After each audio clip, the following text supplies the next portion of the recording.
നമ്മുടെ ശ്രീ ശക്തി സാനന്ദ സരസ്വതി സ്വാമികൾ, അദ്ദേഹത്തിൻ്റെ പ്രഭാഷണം നിങ്ങൾ കേട്ടു. അത് കഴിഞ്ഞിട്ട് ആരെങ്കിലും വന്ന് സംസാരിച്ചിട്ട് ഒരു കാര്യമില്ല. അദ്ദേഹം സ്വാമി സത്യാനന്ദ സരസ്വതിയുടെ യഥാർത്ഥ ശിഷ്യൻ തന്നെയാണ്. നിങ്ങൾ ആരെങ്കിലും സത്യാനന്ദ സരസ്വതി തിരുവടികളുടെ പ്രഭാഷണം കേട്ടിട്ടുണ്ടെങ്കിൽ അതേ ശൈലിയിലും അതേ സ്റ്റൈലിലുമാണ് അദ്ദേഹം സംസാരിക്കുന്നത്. ഞാനത് കേട്ടിട്ടുള്ളത്, ഞാൻ അദ്ദേഹത്തിനെ കണ്ടിട്ടുണ്ട്, അദ്ദേഹമായിട്ട് വളരെ അടുത്ത് പെരുമാറാൻ കഴിഞ്ഞിട്ടുള്ളതുകൊണ്ടാണ് ഞാൻ പറഞ്ഞത്. അദ്ദേഹം അതേ രീതിയിൽ തന്നെയാണ് സംസാരിച്ചത്. അദ്ദേഹം സംസാരിച്ചത് വളരെ ഗംഭീരമായി. അതിനുശേഷം ഞാനൊക്കെ വന്ന് സംസാരിച്ചിട്ട് ഒരു കാര്യമില്ല. എന്തായാലും ഞാൻ 2 വാക്ക് മാത്രം പറയാം. എന്തായാലും ഇന്ന് കേരളത്തിൽ നടന്ന അവിശ്വാസികളുടെ ഒരു സംഗമവും ഡൽഹിയിൽ നിന്ന് നടക്കുന്ന വിശ്വാസികളുടെ സംഗമവും തമ്മിലുള്ള ഒരു വലിയ വ്യത്യാസം നമ്മളിവിടെ കാണുന്നുണ്ട്. അവിടെ എത്ര പേര് വന്നു എന്നുള്ളത് നമ്മൾ ജനം ടി വിയിലൂടെ നോക്കിക്കണ്ടാൽ അറിയാൻ സാധിക്കും.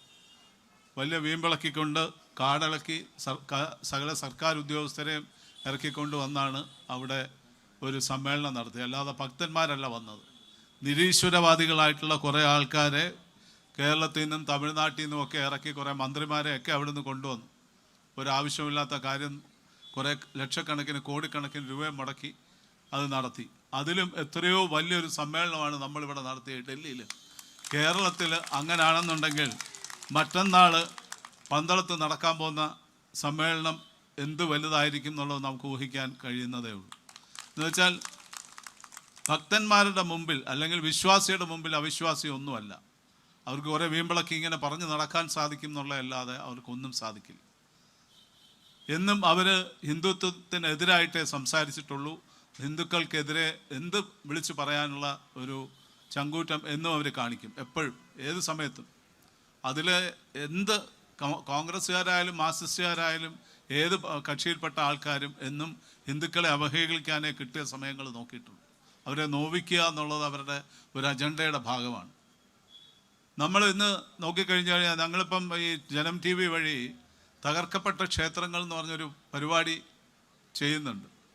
കേരളത്തിലെ ആയിരക്കണക്കിന്, നൂറുകണക്കിന്, ആയിരക്കണക്കിന് ക്ഷേത്രങ്ങൾ തകർക്കപ്പെട്ട് കിടക്കുന്നുണ്ട്. ഞങ്ങളത് ഓരോ സ്ഥലത്ത് പോയിട്ട് അതിൻ്റെ ആ ക്ഷേത്രങ്ങളുടെ കാര്യങ്ങൾ മുഴുവൻ ഷൂട്ട് ചെയ്ത് കാണിച്ചുകൊണ്ടിരിക്കുകയാണ്. അതൊക്കെ നിങ്ങളൊക്കെ കാണണം. അപ്പം മനസ്സിലാവും പണ്ട് ടിപ്പുവിൻ്റെ പടയോട്ടക്കാലത്ത് എത്രത്തോളം ക്ഷേത്രങ്ങൾ ഇവിടെ നശിപ്പിക്കപ്പെട്ടു എന്നുള്ളത്. അപ്പം അതിനെക്കുറിച്ചൊന്നും ആർക്കും, എന്ന് വെച്ചാൽ മലബാർ ഭാഗത്ത് മാത്രമേ ഈ വക പ്രശ്നങ്ങൾ ഉണ്ടായിട്ടുള്ളൂ. കേരളത്തിലെ ആൾക്കാർക്ക് ഒരു അധിനിവേശ രാജാക്കന്മാരും അവിടെ വന്ന് പ്രശ്നങ്ങൾ ഉണ്ടാക്കിയിട്ടില്ല. ആ കൂടെ വന്നിട്ടുള്ള ടിപ്പു സുൽത്താനും ഹൈദരാലിയും എങ്ങാണ്ടേ വന്നിട്ടുള്ളൂ, അല്ലാതെ വേറെ ആരും വന്നിട്ടില്ല. അതുകൊണ്ട് ഈ വടക്കേ ഇന്ത്യയിൽ ഹിന്ദുക്കൾക്കുള്ള വികാരം നമ്മുടെ മലയാളികൾക്ക് വളരെ കുറവാണ് എന്ന് എനിക്ക് പറയാനുള്ളൂ. എന്നുവെച്ചാൽ മലയാളികൾ ഇതൊന്നും കണ്ടിട്ടില്ല.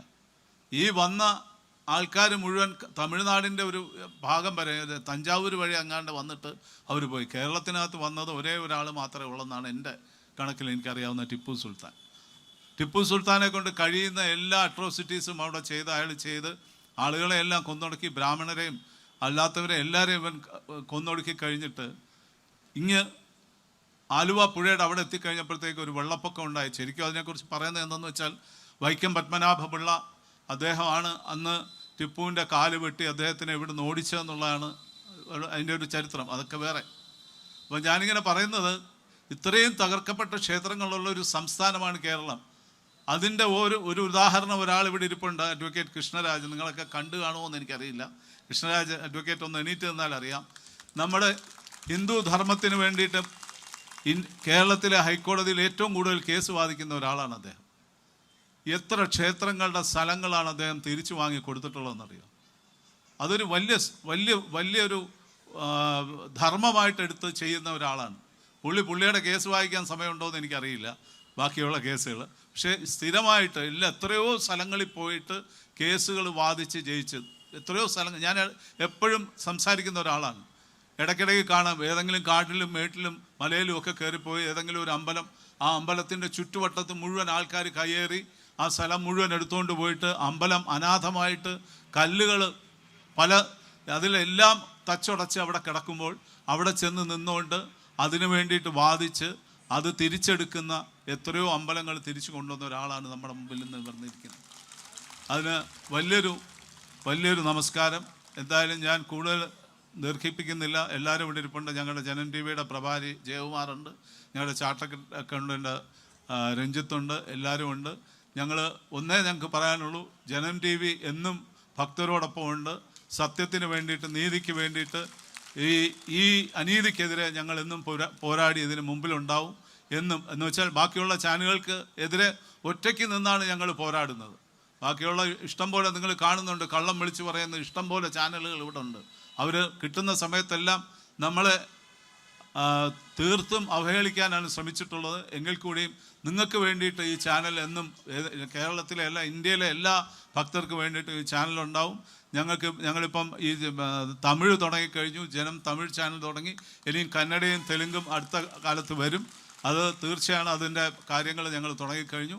എന്തായാലും ഇവിടെ വന്ന് നിങ്ങൾ ഇത്രയും പേര് ഇവിടെ വന്ന് ഈ ഒരു സംഗമം, ഭക്തസംഗമം വിജയിപ്പിച്ചതിന് ഇവിടുത്തെ സാംസ്കാരിക സംഘടനകളോടെല്ലാം നന്ദി പറയുന്നു. ഈ വന്ന അമ്മമാർക്കും സഹോദരന്മാർക്കും എല്ലാം